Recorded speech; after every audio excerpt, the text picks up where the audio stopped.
Moving into the semifinals, and Cloud9 against TSM as predicted by you analysts, and we'll see who moves on to the finals in just a bit. Let's head into that 5th game of the day as Champion Select is underway. Big gents, I was enjoying that. I wanted to find out who's gonna win. Yeah, now we gotta wait for the cliffhanger episode. Exactly. But in the meantime, we do have another episode of LCS coming up for y'all here. It's OpTic Gaming going up against 100 Thieves. Now, just to set the stage for everybody, remember both of these teams, as of yesterday for OpTic Gaming, as of last week for 100 Thieves, have been eliminated from playoff contention, so they will not be moving any further past this week. But we are going to be seeing the regular roster here for OpTic Gaming coming in. 100 Thieves will be sporting their Academy roster in 4 out of 5 roles, but will still retain Bang on AD carry for this game. Yep, Academy roster plus a world champion. Not a bad upgrade there. You go. So we'll see. I mean, certainly we know that the motivation is going to be there for the Academy teams, right? They are looking to prove themselves, especially when you are playing on a squad that missed out on playoffs, that, you know, certainly had a very disappointing split. Hey, maybe you could be fighting for that starting spot if you can show that you can have a good performance on the LCS stage. Absolutely. So let's go ahead and take a look at what things are shaping up to be so far. Tom Kanchakali, Rek'Sai banned away by OpTic. 100 Thieves getting rid of Thresh, Jace, and Lissandra. OpTic will first pick the Jace for themselves. 100 Thieves grabbing the Braum and the Ryze. And Garen being covered there. Last champion to never be picked in the LCS, according to the stats. Is he really I the read. only one remaining? Yeah, apparently. Well, can't say I'm surprised. Poor Garen. He's great for learning the game against bots and stuff, but He's got some good matchups. like a bot? Yeah. Okay. Like any bot. Well, sadly, we are going to see no Garen locked in. Instead, it will be the Sejuani picked up for the side of OpTic. They're also going to grab themselves the Galio here to pair with that Sylas. Gonna be interesting to see if this is a mid lane Galio, which we have been seeing a little bit more of recently. Have seen in Korea, it showed up here as well. I believe Seligo actually did play it yesterday. It had been almost exclusively relegated to that support role, but making a little bit of resurgence mid, so we'll find out if it's gonna be Big or Crown. I tend to kind of prefer it being played support, especially when Crown has been, I think, the best player absolutely. for OpTic. You really want to see him on something with a little bit more agency to carry. That's what I was going to say, is Crown has been, for me, the standout player on the OpTic Gaming roster in the games that they have popped off, and to put him on something like Galio doesn't seem like the winningest option. So over on the side of 100 Thieves, they're going to pick themselves up a hyper carry, putting Bang on the Vayne. And you have to remember, yesterday it was OpTic going all scaling, you know, across the map, trying to play for that late game with their Kog'Maw. It really did not work out for them whatsoever. They got rolled over. And we'll see if they're going to be able to draft a bit more of a well-rounded composition here today, or even if they are going to try to go late, try to play a little bit more evenly in those early stages. Looking at the bans coming through now, 100 Thieves will pay attention to that AD carry pool, getting rid of the Kalista. They don't want their Vayne getting bullied around in the early game, as OpTic Gaming bans out Ivern. Now, fun fact, if you don't know, Meteos does not like Ivern as a champion.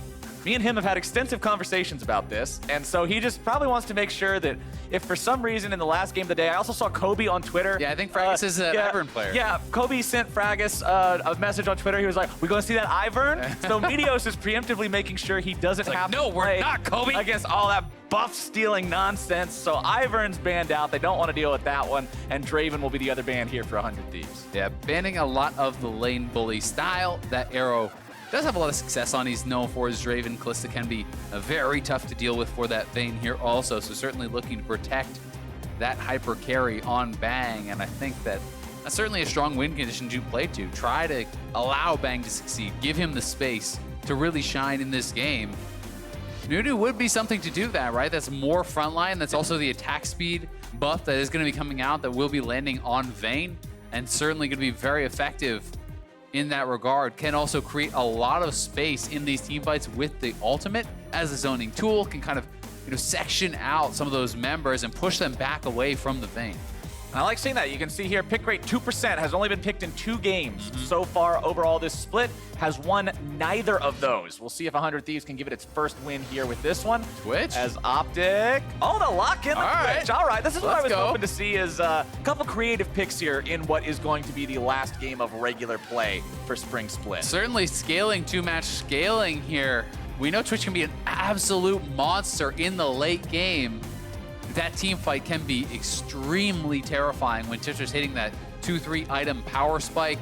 You can be shredding through a team with the ultimate and even just kind of firing over the Nunu ult towards that Vayne, trying to take him down. Twitch also very effective on those roams, can be a champion to help assassinate someone who is split pushing like the Ryze. You know, if you have Sylas and Ryze dueling it out in the side lane, all of a sudden Twitch shows up, can really throw in the wrench to the gears of that split push.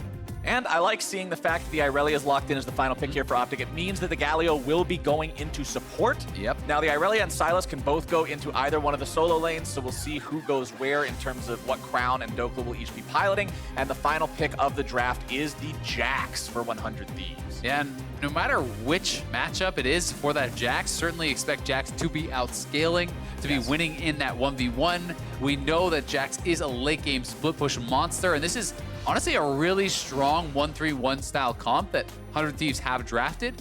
I will say the one thing I feel like they're kind of lacking is a lot of wave clear from that 3-man squad. If you're going to send Ryze and Jax out to those side lanes, Vayne, Braum, and Nunu is not a ton of wave clear. So really, it's not any wave clear. You might need to see even something like a static shift to try to supplement that. But if you are playing from ahead, hey, maybe a 3-man squad is not even going to be pressured.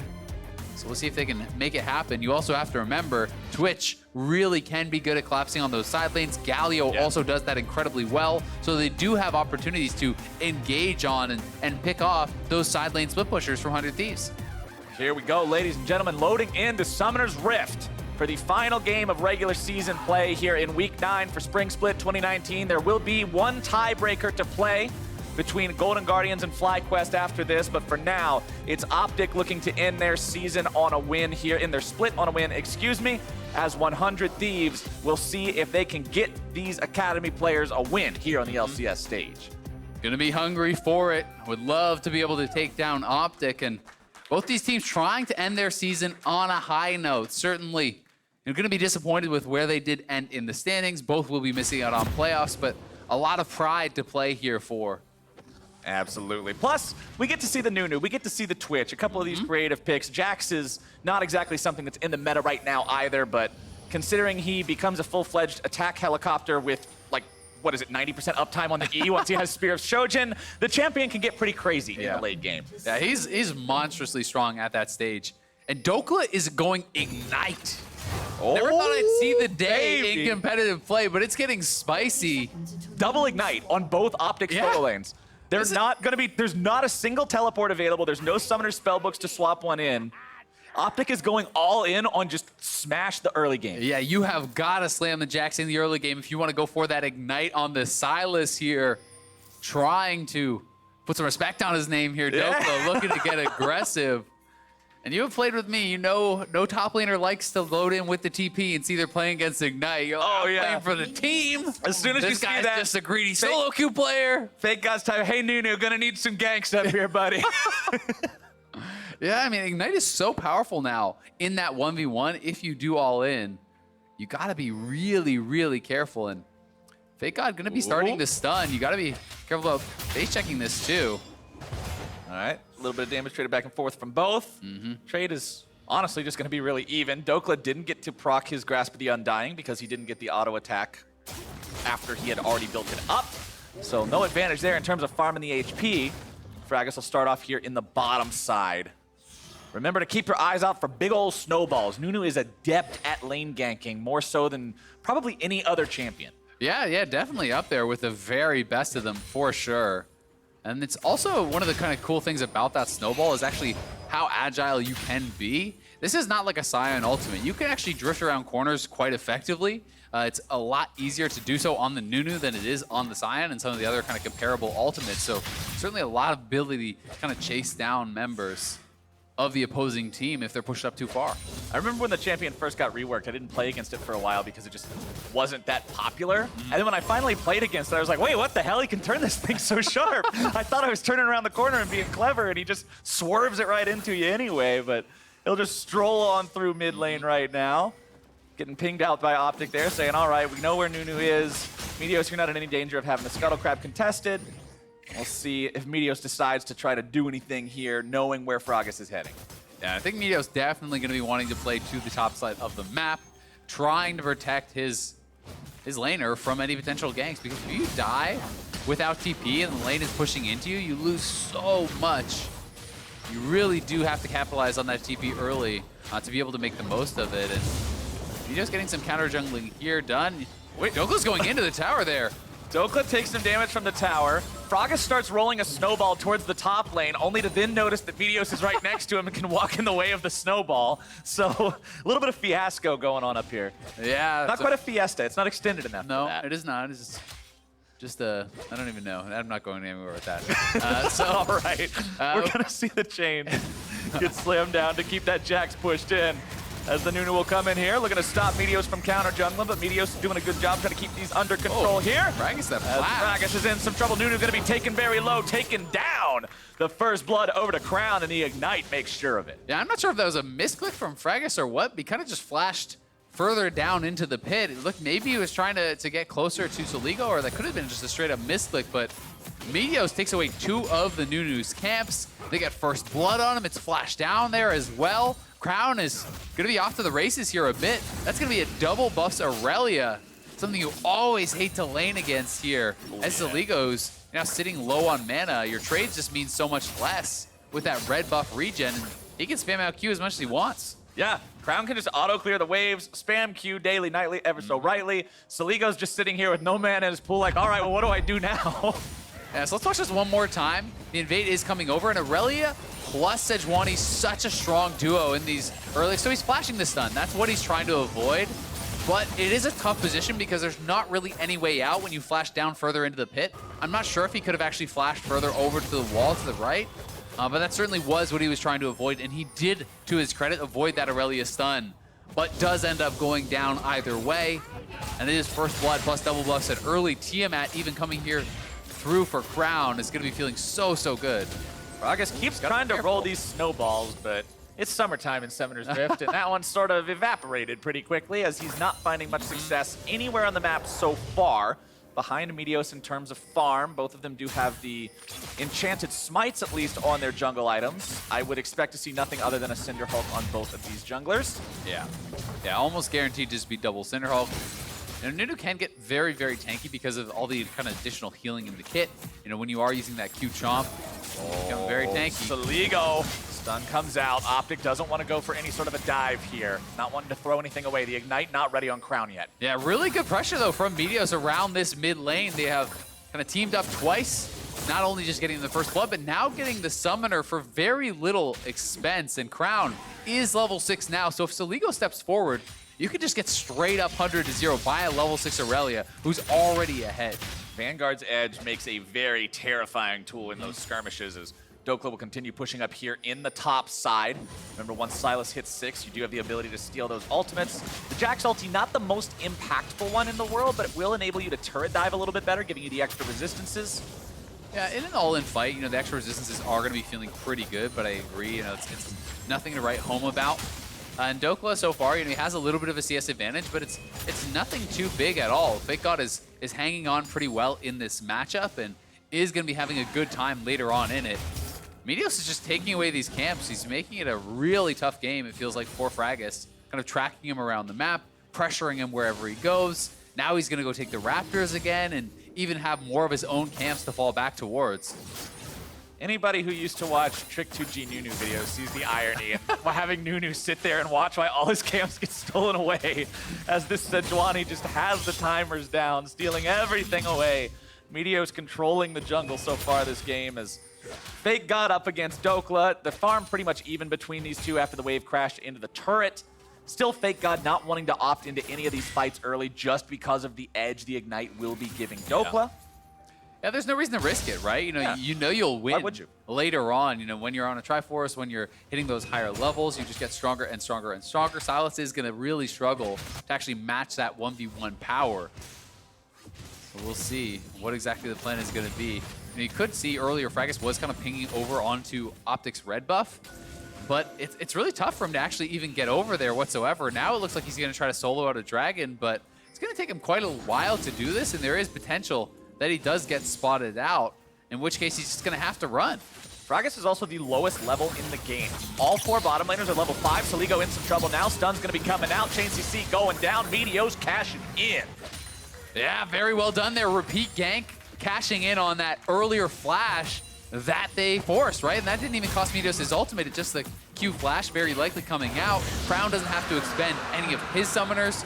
So Seligo gonna be put even further behind off of that one. And Bang, to his credit, does have a pretty significant advantage in this bot lane 2v2. He's nearing 20 CS ahead.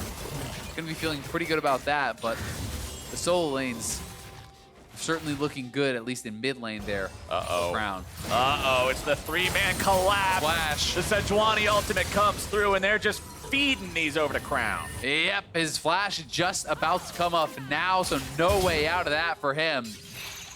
Dhokla looking for the 1v1 here against FakeGod, but FakeGod feels like he's pretty confident to take this now. Ignite goes down, though. Dhokla heals back up with the Kingslayer, seeing if maybe he can find a little bit more damage. Doesn't want to go for anything there with the flash. Knows FakeGod has his as well, but Dhokla will come out on top. Yep, gets that big Kingslayer heal, plus the Ignite to actually push FakeGod back. But Dhokla, you can see how those fights are getting tougher, and if FakeGod can actually get back to full health, get back into this lane, he can look to take a fight, certainly while that Ignite is on cooldown. Seligo now just trying to secure the Scuttlecraft for himself, but Meteos has his number. The stun goes in, the Realm Warp is canceled out, and Seligo again will fall to OpTic. Yeah, mid and jungle really being a struggle here. 400 Thieves, 0-2 on the Nunu, 0-2 on the Ryze. Top and bot are doing very well, but it's going to have to be some major advantages coming through from those guys. Chain CC going in topside onto FakeGod, who gets himself away with a good flash. But now that that's down, this is yet another lane that Meteos can dial in on, Azael. I mean, Meteos has just been everywhere this game, giving Fragas a rough welcome to the LCS. Meteos, one of the most successful, longest-standing junglers here in NA, and showing there's a very big reason for that. Wave continuing to be shoved up in the bottom side, and as you already said, this is your saving grace. This is your silver lining on a dark cloud for 100 Thieves. The state of the bottom lane. Bang, a world champion AD carry on a 1v9 level hyper carry in Vayne, is farming up well. He will be able to scale so far, but the thing is, if you're going up against an Irelia and a Sejuani, who are both fed like Thanksgiving dinner, you're gonna have a problem come those team fights. Yeah, exactly, and it's not even just that, but the follow-up is pretty monstrous too, right? You have the potential for a Galio ultimate coming in, getting flash taunted, all of these things, and Twitch can actually access the backline very well with his ultimate too, so it becomes very, very difficult for Bang. Thankfully for him, he did bring cleanse, so credit to him. To be a winning lane, with that cleanse is going to be feeling very good. And I think it was an intelligent choice against that Galio. Will give him more answers to Meteos as well when you get to that team fight stage. But there's the potential to just overlap so much CC that you can't get out of all of it. Speaking of overlapping CC, look who's hanging out topside now that FakeGod doesn't have a flash. Now, Dhokla doesn't have Ignite quite ready to go just yet. Jumping in with some stuns. Gonna miss the first couple of spells there. FakeGod taking a little bit of damage, but the helicopter has already landed. Meteos goes in. Good leap strike away from FakeGod there, but he is going to take a couple of turret shots. Crown coming around from the side just to make sure he doesn't get to make some sort of a ridiculous exit. But FakeGod's still going to keep jumping this. Can he get the execute? Is this actually going to be an execute? Might actually be an execute. Will this execute him? I think it's been long enough. Yeah, well played. Yeah, good job there from FakeGod. All right. XP will go over to Dhokla, but gold still denied. And they kill big on the bottom side at the same time. So, the kill did not go over to Bang, but they are able to make a play on the bottom side of the map. They know 3 men were top and spending a lot of time up there. Crown, though, Seligo's on a ward. He doesn't know. He's just waiting. Unfortunately, Crown can't go in on that because he has no teammates nearby, so he knows there's always a possibility of somebody coming in and trying to help that Ryze out.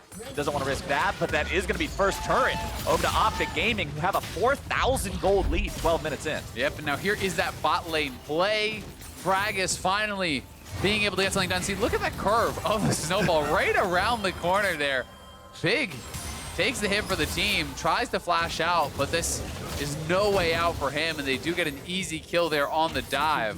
Support player life. You die so the AD carry gets away. I mean, the Twitch has got to survive. The Twitch has got to farm up, right? That is certainly going to be one of their major win conditions. So Big does give his life for the cause, but at least the Vayne did not get the kill, and I think that is kind of the positive you can take away from it. Protobelt also completed top lane now for this Sylas, who did invest very heavily in laning. Double Dark Seal into Corrupting Potion is about 1,000 gold, more so even around 1,200 that you're sinking into just your laning stats. So plus the Ignite, I mean, I don't know if you want to put a gold value on that. All right, yeah, we'll slap some gold value on Ignite too. We'll say that's worth at least 350. And then we've got the Protobelt done, so he's got the power spike. He's got that one item fully completed advantage over his opponent, and now OpTic feels comfortable going in onto this second Drake. They got 5 men nearby. They'll be able to take this one down, no problem. But this is kind of some of the downside of taking that Ignite that we're seeing. Dhokla can't just stay up on top side because FakeGod could TP down to the Dragon, they could have a 5v4. So he has to run all the way down to the Dragon Pit if he wants to be there. And in the meantime, Jax is catching up in farm, Jax is taking turret plates, and you know, certainly you're gonna lose some gold in that exchange. That's two plates. Just trying to play the more immersive version of the game. It's like doing Skyrim without fast travel. Okay, I respect the trees it. in the river and stuff. Meteos jumping in on top side here, looking to make the 2 versus 1 against FakeGod, who has very limited mana left in the tank. He'll try to buy as much time as he can, but Meteos is gonna grab number 3. Yep, Meteos grabbing another kill for himself there. 3-0 and 2 on the Sejuani.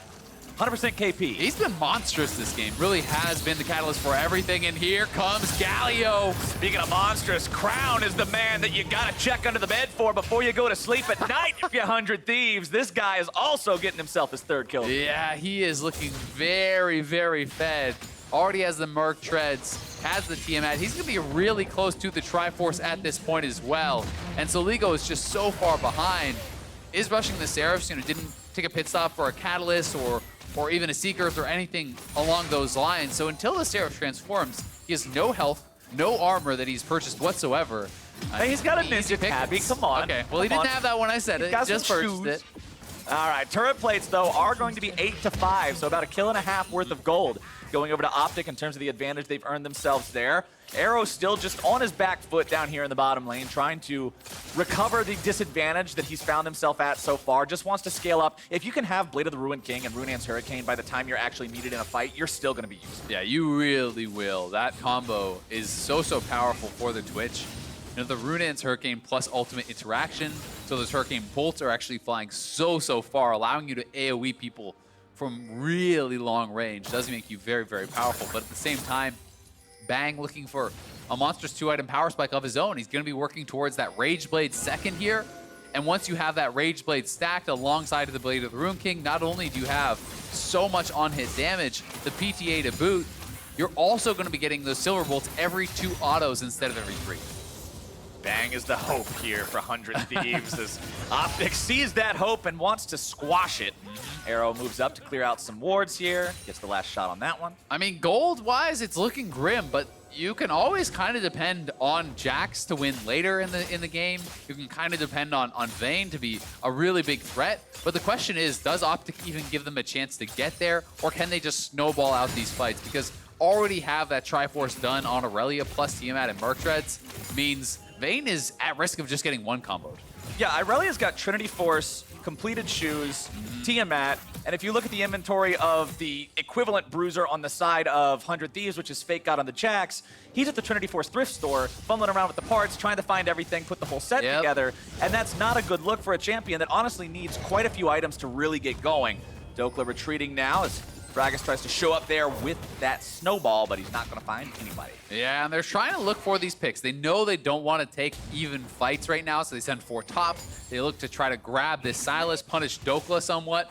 Not able to do it, though, and in the meantime, Crown going to be working away at this bot lane turret. Should be another one going down as Seligo very far away from being able to actually respond to this. And even if he gets down there, you're not going to fight him. As soon as Crown sees you walking up, he's going to shoot Vanguard's Edge at you and kill you before you get to the turret. Yeah, I mean, Irelia is one of, I think, the most difficult champions to deal with once she is already ahead, because she basically stops needing to hit the stun. You just throw down the R, you have a double Q, and you're pretty much just dead. So it's definitely really tough to deal with Crown from this position that he's gotten himself into. And I mean, as long as you hit the R, they either have to stand in the small area inside, at which point you can hit the E, or they walk into the wall and they're slowed by a bajillion, so at which point you hit the E. It's a very lot. I checked the numbers. Thank you very much. But either way, this champion, super scary at this point in time. OpTic, super scary at this point in time. Moving up into the enemy jungle. Look at the mini-map. You can see all the wards being placed down by the side of OpTic in the bottom side of the jungle there of 100 Thieves. And they're really just scared to move into that territory at all. Yeah, exactly. I mean, they're establishing all of this vision control, really trying to take that over. Because now, not only do you have the CS advantages, you start taking away all of that additional farm. You're just extending the gold lead that much more because they have so many fewer places to actually farm on the map. And adding an Infernal into the kit here would feel really, really nice for OpTic. And I don't really see a way the 100 Thieves can contest this whatsoever. I mean, if Fragas tries to check, I think he just dies. Yeah, this is not a tanky Nunu. He has Cinder Hulk and a chain vest. Or not even a chain vest, a cloth armor, excuse me, the baby version of the chain vest. But Infernal Drake will be taken down by OpTic here. And if you look at the inventory of Dhokla, he's going for Oblivion Orb next on the Sylas. A lot of times we see Sylas's go tanky after the Proto Belt. You see things like the Iceborne Gauntlet, you see things like Spirit Visage, but Dokla's just wanting himself to be an AP torpedo this game. Yeah, he's going to be putting out a ton of damage here once he gets that Morelos completed. And also, mitigating healing, I think, is always something that can't be overlooked. It's such an effective passive on the Merlinomicon. And it's not just about that flat spell pen. You know, mitigating healing from people like the Nunu, from Blade of the Rune King here, as well on Bang, the heal from Stunt. Like, those are all very impactful things that can decide fights. Dhokla will continue pushing FakeGod back here in the bottom lane. FakeGod finally online with that Trinity Force. 19 minutes into the game. He has the first item he needs, but the problem is, Jax is one of these champions that when you look at him with a full build of a Titanic Hydra and a Trinity Force and a Spear of Shojin and a Sterax, it's so scary, but now he doesn't have them, and Crown's going to be in some trouble, going to be taken down here most likely by 100 Thieves, still keeping himself alive somehow for now. Shutdown credit over to Seligo. Stunt trying to get himself away. Bang also going to be doing the same. Meteos goes on a rampage. Can they find the kill onto the mid laner now as well? Seligo goes over the wall, but Meteos is in hot pursuit.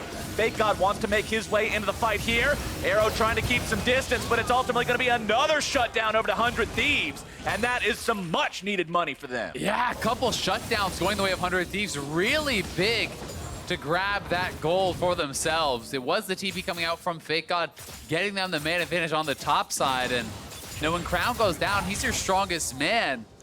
The team fights become a lot more manageable for 100 Thieves, but in the meantime, Dhokla working away on this turret. And remember, Sylas, his passive does work on the turrets themselves, so you can be weaving in those spells, getting the bonus damage down on those turrets. Lots of damage from that. Sylas means that the turret falls. It's a 4-to-1 turret advantage for the side of OpTic. They've still got themselves a 5K gold lead, but if the 100 Thieves can find fights like this, things might still be salvageable. Yeah, I mean, this is pretty brazen from Crown. He's feeling strong, goes straight in, does hit the 3-man stun, and look at the dashes back and forth, healing up a lot before he goes down. Then Arrow coming in, getting the spray and pray across multiple members, but 100 Thieves, they're rushing Baron. 100 Thieves have decided they're going to go for the Baron play. Can OpTic even stop it? Answer is no. Fragas grabs himself the Baron. Crown's going to be taken low, goes into the back line, looking to make something happen. Bang, grabbing the kill down now onto him, looking to do even more. Double kill over to Sylas. Seligo and FakeGod trying to get themselves away, but Meteos still has the Glacial Prison, and he got a life sentence on that one. Triple kill over to Dhokla, looking to grab one more if he can. Won't quite get it. It's Baron 100 Thieves, but 4 kills for OpTic Gaming. Jax is the lone survivor there, running away. Gets out with the Baron buff, which is gonna be something for the team, but those 4 kills are so big. I like the bold play, though, from 100 Thieves. You have Nunu plus a Blade of the Rune King and Ginsu's Rage Blade on your Vayne. You can burst this down and secure it. They are able to do so, and then they're able to focus down Crown, and you think, hey, maybe they could actually do it. But a massive taunt comes through from the Galio, and Dhokla and Arrow, Meteos all start AoEing the team down, pick up 4 clean kills, and FakeGod lucky to get out of there with his life. Just barely managing to escape, keeping one Baron buff alive, but remember, the name of the game with Baron is setting up pressure in multiple lanes, and there's a huge difference between having 2 people survive and only 1. It certainly is, and despite the fact that FakeGod is working towards that Spear of Shojin, which will make him so strong in the 1v1s, you never know if there's going to be a 1v1 or if there's 3 people there. Your team has no control. They have no vision, which is one of the most important things for a split pusher to actually push and get advantages, right? You know, be another engage, though. Meteos going in. The rest of OpTic's going to be showing up here now as well. Seligo keeping himself alive in the stasis. Meteos going to be tanking up. Bang looking to hunt him down. One more shot on to do it. Galio coming in, not going to save him in time. Big still trying to find some sort of a taunt. Control that enemy AD carry. Crown going to be in some trouble now too. Dhokla going to find a shutdown. Already a double kill over to Bang. Arrow shredding out. Thieves is making things happen, but Arrow has come online. Will Bang be taken down? Yes, sir, he will. And that's 5 dead on the side of 100 Thieves. OpTic lose 3, but Dhokla and Arrow are ready to push. Yeah, Arrow and Dhokla standing strong, getting so many kills. Down the line in that fight, shredding through them. There's so much AoE from this OpTic squad when they're getting stacked up like that. It hasn't been Crown that has been taking over in the team fights. It's been about Dhokla. It's been about the Twitch. And here it is one more time. Starts out pretty well, you have to say, for the 100 Thieves. Bang is able to disengage. Seligo goes into the stopwatch. He is going to get knocked down, but at the same time, they're killing off Meteos very quickly. And this ultimate from Fragas is actually creating a lot of space. Galio's going forward. He channels the ultimate, zoning out 3. Big is going to get knocked down as well, and you're thinking, hey, maybe they can make something happen. But Arrow, huge ultimate coming across. Dhokla AoEing the rest of the squad. And it is up to Bang, but he doesn't quite have enough damage in the tank as the stun connects from Dhokla and knocks him down. And that's exactly what we were talking about with the Twitch. Notice he only had 2 items in inventory, but they're the 2 items that matter. This champion is a team-fighting monster when he's got those items ready to go. And now OpTic will grab themselves Drake number 3, another Cloud to help them with these rotations, moving around the map. Maybe, just maybe, Azael, not having teleport will be okay if you don't have 3 Cloud, if you got 3 Cloud Drakes. I mean, when you're 407, you got a 1K bounty on your head. Things are feeling pretty okay, Flowers. Well, OpTic are now feeling like they want to push up even further. Only 1 tier 2 turret left standing on the side of 100 Thieves. FakeGod has found himself pretty overextended, though. Doesn't want to stick around any longer. Recognizes it's very easy for OpTic to collapse. Yeah, exactly. The 4-man squad from OpTic goes off the map. Well, time to run. You don't know where they are. You don't have vision. Not only is there Dhokla, who's really fed and can just beat you 1v1 at this point. I mean, he's on 3 items. There's also a Twitch who can stealth in and help to kill you. There's a Galio who can be ulting in. You know, there's so many ways for OpTic to actually shut down this split push when 100 Thieves is this far behind because they can't get it out on the map and really establish vision control to give their Jax the freedom he needs. The Jax still only with the Trinity Force, Kindle Gem, Longsword in inventory. Holding on to a pile of money right now, looking to farm up even further. Remember, Spear of Shojin does need a BF sword. That's expensive. Come online. As topside is Seligo in some trouble here yet again. Zhonya's Hourglass gonna keep him alive, if only for a moment. There comes your flash into the taunt. More damage going through. Arrow looking to maybe unload here sometime soon. Fragas gonna buy some space right now, but also gonna be thrown right back up into the air. Bang is stunned, and the damage continues. It's 100 Thieves losing their AD carry and the entirety of their team. The Guardian Angel will bring one back, but it will not do enough. Only FakeGod stands between OpTic and the Nexus. Yeah, this time the fight is not even close. OpTic absolutely shred them and look to close it out 25 minutes in. OpTic have a 4 versus 1 man advantage. FakeGod will try to buy as much time as he possibly can, but with all the CC there, what is a Jax to do? He'll make his way back into the fountain, but Arrow still has free firing time onto the Nexus turrets. Seligo's up in 4 seconds, but OpTic will not give 100 Thieves the chance to make that matter. Nexus drop below half HP. Arrow continues auto-attacking, and ladies and gentlemen, OpTic will take the game. OpTic end the season on a high note. We got some fun picks. We got the Twitch. We got to see Ignite Sylas, and we got to see Meteos dominating in this one.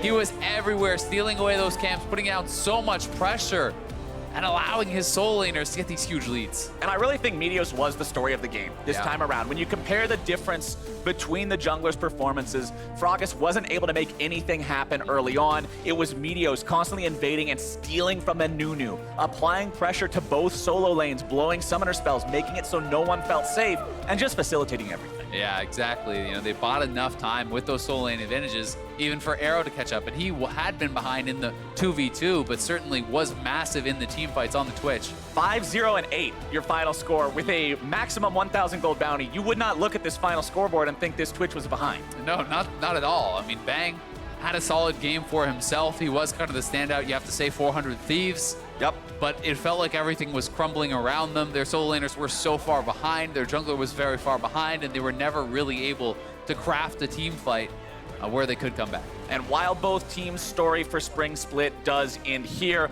OpTic at least get to end that story on a high note. Walking out of this one with their heads held high on a win. They did have some good play there. Everybody on the team coordinated.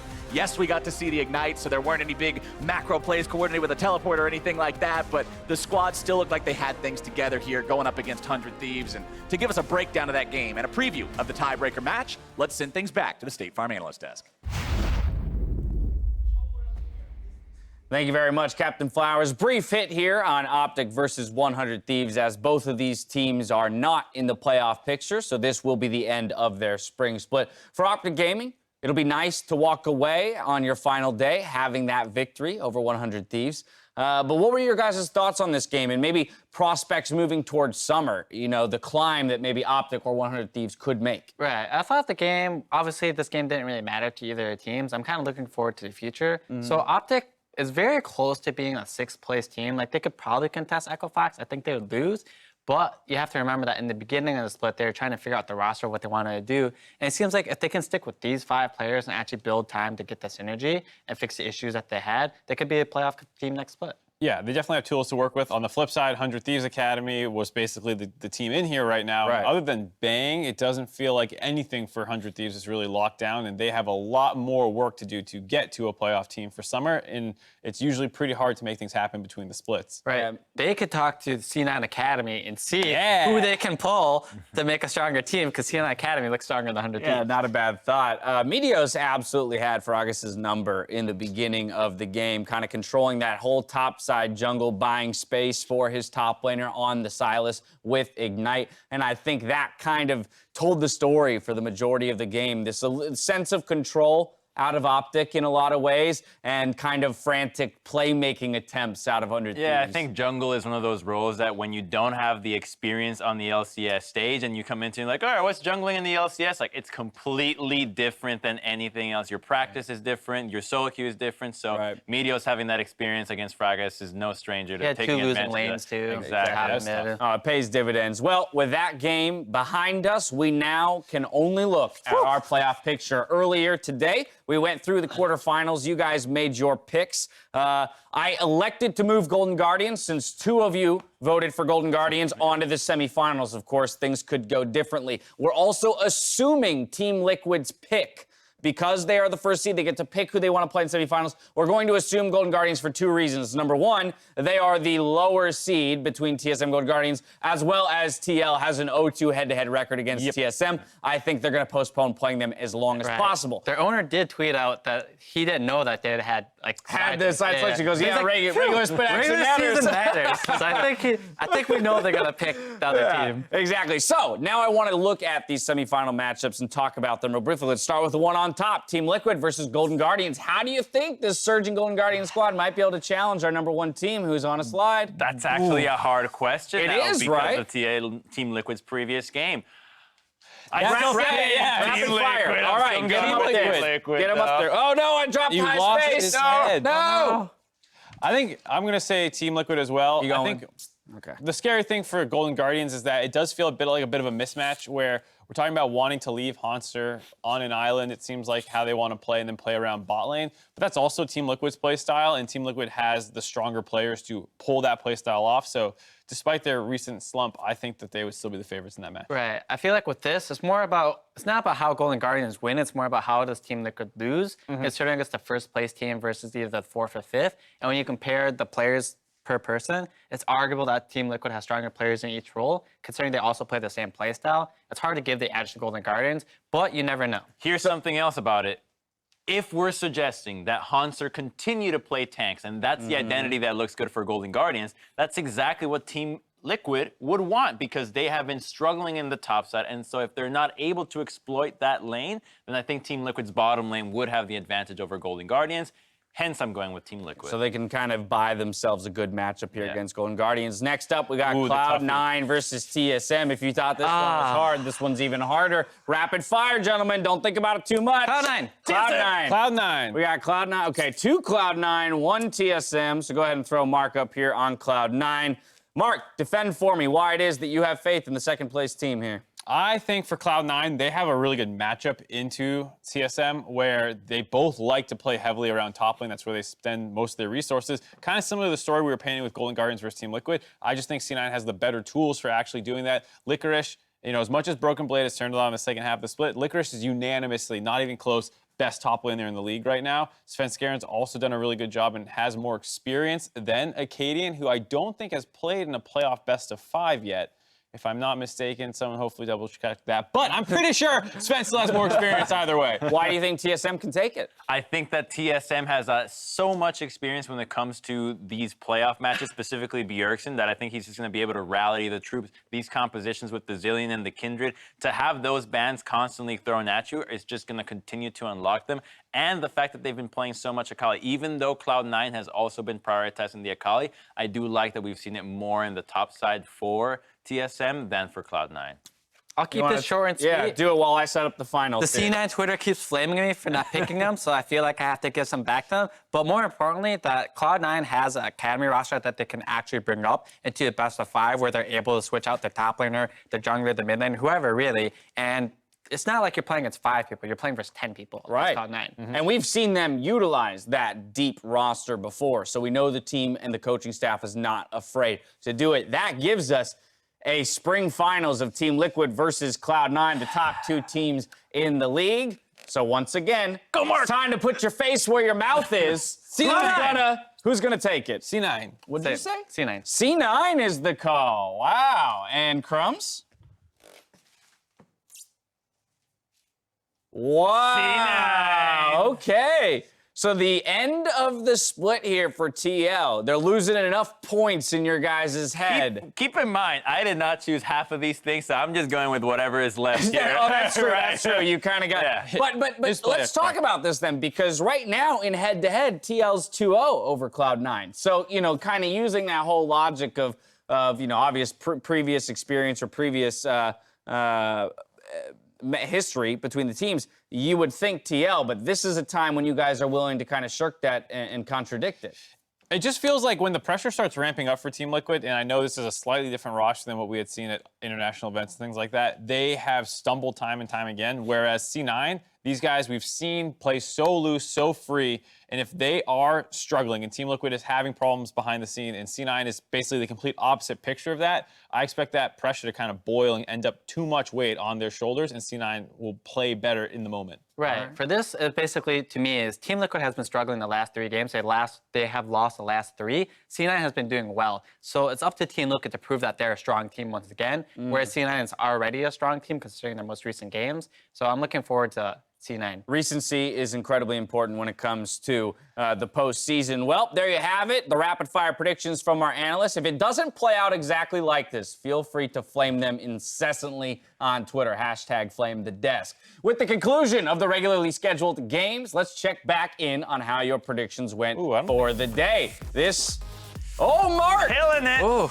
You managed to break even. Wait, there's one more after. There is still one more game left to be played. Are we so forgetting there's the opportunity. 100% success rate? You're not at the bottom of the screen. Get out of here. Yeah, it was a fantastic day for you, Crumbs, but you're overshadowed by the fact that you're not in the season-long rates. But I love to see a 1-game separation with 1 game left to play in the tiebreaker. I'm going to say I threw really hard these past few weeks, if I'm not going to lie, but it makes it more fun when I give these guys the advantage. Yes, investing in Clutch was fun with the 12 stocks. I lost a lot of money today. You don't have to rub salt into the wounds. All right, well, the regular season is almost complete, but we have one final tiebreaker to play out. So stick around after the break for FlyQuest versus Golden Guardians.